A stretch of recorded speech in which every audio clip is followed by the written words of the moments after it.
So this will be another longish film, but it's important that you stop and start and pause and make notes and things. Something like, and this is not a very scientific study, but I reckon that 95 to 98% of all YouTube films, and possibly higher, they don't use the annotations system. And talk about leaving money on the table. A lot of people say they don't like it because they don't like the look of it. They think it might upset their viewers. As you'll see in another film in this course, it produces me an awful lot more views, thousands more every month. And you can use it for so many other things as well, depending on your particular niche or niche. I'm going to run through all the various options. This is an unlisted film. I'm just going to use this as an example so you can see what you need to do. First thing is we obviously choose the film we want and we go to annotations. Let's open that up for a second. And there we go. Now the film will start to play. So what I just need to do is just to pause that as quickly as we can. Just wait for that to pause. And you can see the film is now preloaded. It's there in the background. And this is only a 26-second film. So we can't do a great deal with this, but I'll show you what can be done. The film itself will play along here. And if I just move it in, say 5 seconds, then up here the film will move into the 5-second stage. Okay, but I don't want to play that. We can edit an existing annotation, but there aren't any. So what we want to do is to add an annotation. And I want to take you through each of these and show you all the wonderful things you can do with them. There's a lot more to it than you might have realised, and you'll realise why, as I say, you might be leaving money on the table. First one is speech bubble. It looks like one of those speech bubbles you get in cartoons. By dragging the handles you can make it bigger, move it around. You've got this little speech thing here and you can move that around and pretend somebody's talking there. And then, like all of these, you can just type in some text in there. Text goes here, and then you've got a little comment box, a speech box. Now I'll show you each of the options on here. The first thing I get you to do is this new feature here. This only came in the last few months, custom. Just change that from normal to impact, and it gives like a drop shadow effect on your annotation. It really makes it stand out proud from the page. If you just keep an eye on that, if I just drop that back down to normal, can you see the difference there? And impact. And obviously we're only putting a little bit of text there, so we can grab one of those handles. Let's grab that one, make it easier. Let's make one that's making it smaller, sorry. There we go. And I can make that into whatever size I want. What I'm actually going to do, I'm going to change the font there to 16 point, to make it a little bit bigger, and let's move that across there. What text colour do I want? Do I want white text? Well, I don't obviously on that thing, but the background here I can change to a red, and obviously then I do want some white text to make it stand out. Right. Now at the moment, if I come down to the graph, that is starting at 5 seconds and finishing at 8 seconds, and you can see that here. Now you can type over these and scroll up and down, change sizes of the actual how long the annotation's on the screen. That drives me mad. What you can do is two things. One is if you put your mouse on the actual annotation itself, you get the cross and you can move that around, and this updates in real time, or as soon as you let go I should say. Right. But also if you put your mouse at the end there, you can drag it out. So I'm dragging that out to 15 seconds.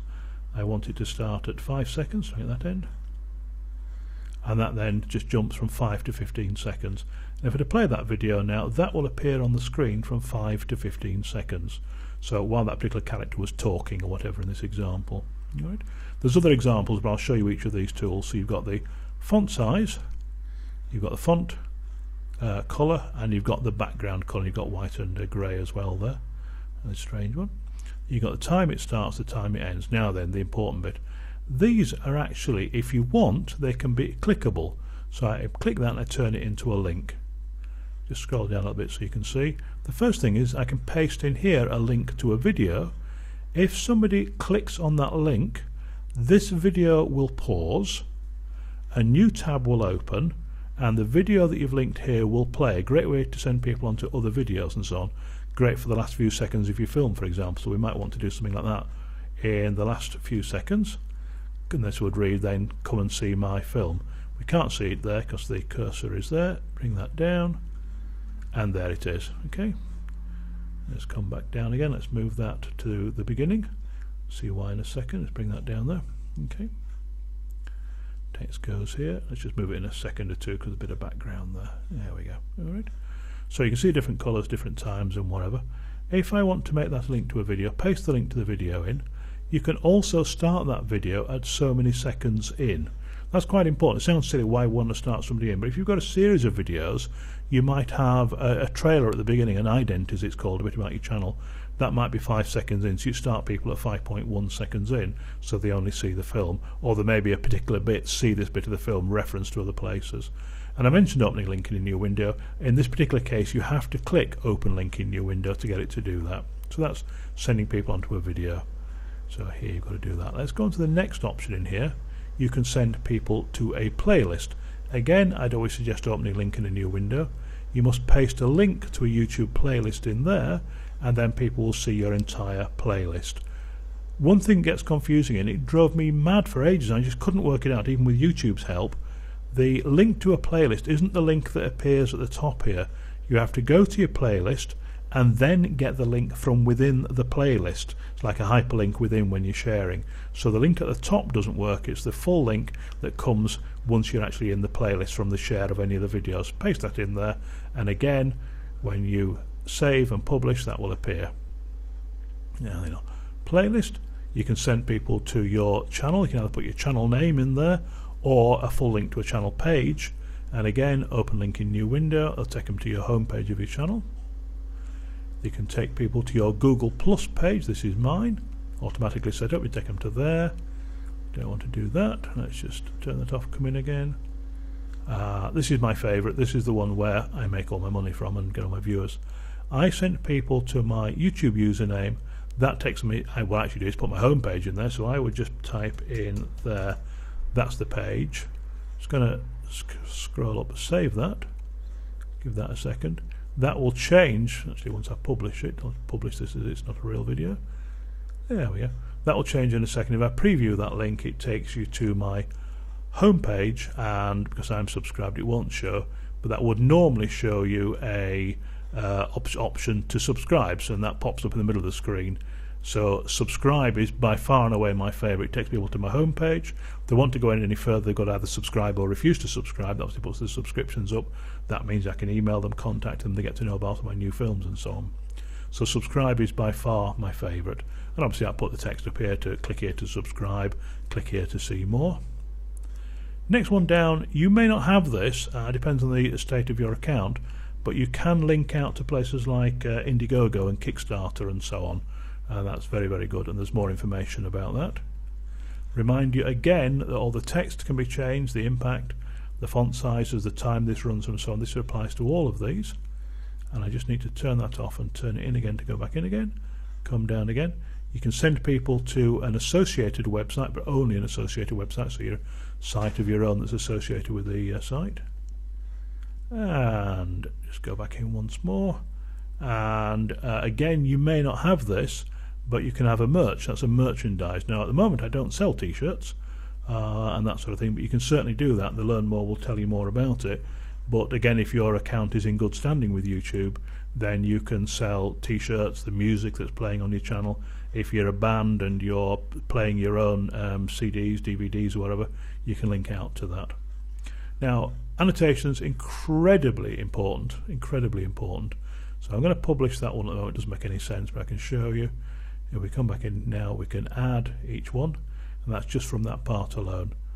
If we go on to note, exactly the same, but instead of being what I'm going to do, actually I'm going to get rid of that one. Let me show you how to do that. Get hold of that and just delete it from there. So there's various ways of deleting it. I'm just going to delete that one from there, add a whole new one, which is a note. Exactly the same as everything I've shown you. Everything works exactly the same. The only difference is that instead of, I'll just move the cursor over it, there we go. Instead of being shown on a black screen, probably not the best way of doing it, is it? Let's put it down here, we can see it a little bit better. There we go. And that's where it will appear. And again, the colours will be different as you choose. But the only difference between note and speech bubble is a speech bubble's got a little thing on leading to somebody talking. Okay. Next one we want to do, actually I'll get rid of that one. There we go. And we'll go on to title. This is a huge box here. I'm going to type this in big letters. It's a really easy way of titling your films. And you can see I can move that around. You can go, I've got 72 point there, you can even go higher. and you can work out where it starts and ends. In this case, again, you can just do that. I'll just get rid of that one. Let's drag this one to the beginning. And now if I was to play this film now, you can see title there in different colours. It's only black and white in fairness, and I can change the font size and so on. Okay, you can't send that as a link to anybody. It's a really easy way of titling your films really easily. Let's delete that one. Let's go into the next one, Spotlight. This is the one that confuses people more than anything. So what I'll do, I'll just set that up. Let me just try something around about, say, here. There we go. So let's suppose I want to make the word online here. There we go. I've drawn the box around that. Now what I can do is, whilst this film is playing, this bit of the film, this little box will appear around the word online. If somebody clicks that, that is a clickable link. Let's just go through that again.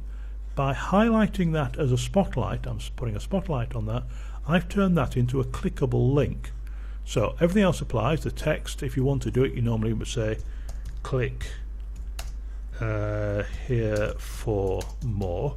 Hope your style is a bit better, but you can see the whole of that area is clickable. Can you see that as my mouse goes over? Probably capitalise that and so on. You can change colours and so on and where it starts. But if I then send that a click to, say, an associated website, anybody clicking that, this video would pause, a new tab or new window would open, and whatever I've clicked to, which would be an associated website or one of the other things that we'll be able to show you, let's just go in again. So it'll take them to another video, so you'll see my other video or whatever. And again, there's more chance of people coming to your site, more people of seeing more of your films. There's a limit to these boxes. They're not massive. You can see there is about the limit. You can sort of bend it around and whatever. You can't do the whole screen with that. When you get to the end of your video, if you put what's called an end slate, so like a freeze frame, a picture or something of another film, have that over it, then you can say, you've probably seen this quite often, see my other film here or see our other films here. This is how you do it. You just put that box around the text that you want, size it to whatever size you want by grabbing the handle correctly, move that around, and then put your link in to wherever you want them to go, to a video, playlist, channel and so on. Really wonderful way to get people to actually make your videos clickable. And lots of people tell me all the time, you can't make videos clickable, YouTube can't do that. How can you click a playing video? Well, you can.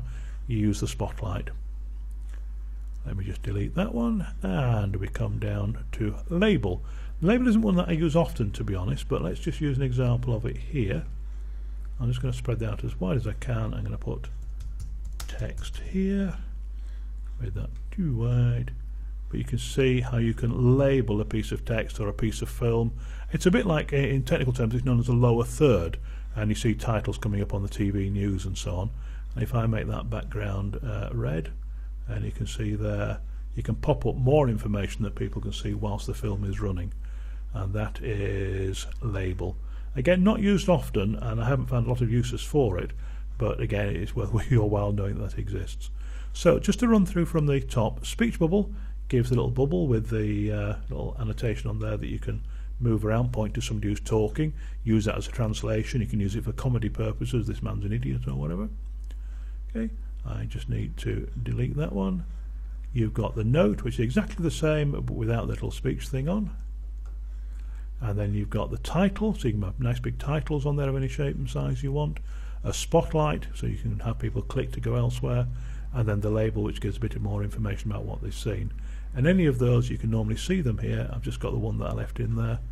And you can go in, edit that, and change it to what you want. Now, you may not have put these on your older films. Go back over your old films now. Use these features, certainly use these annotations, certainly above all, use your note to send people to subscribe, use notes to explain other things about films and so on. There's some fantastic features there that people do not use. Firstly, it makes your film more interesting. It makes your film stand out a lot more from other people, and it gives you a lot more chance to have a play, make your film look a little bit different, but above all, to get people to watch your other films and to subscribe to your channel. All of that comes with this little simple button here, annotations. It saves automatically these days, but do save as you go along anyway. And of course, when you're ready, you just press publish, and you can press that as you go along, and the effects take place within a second. That's annotations. Don't miss them, please.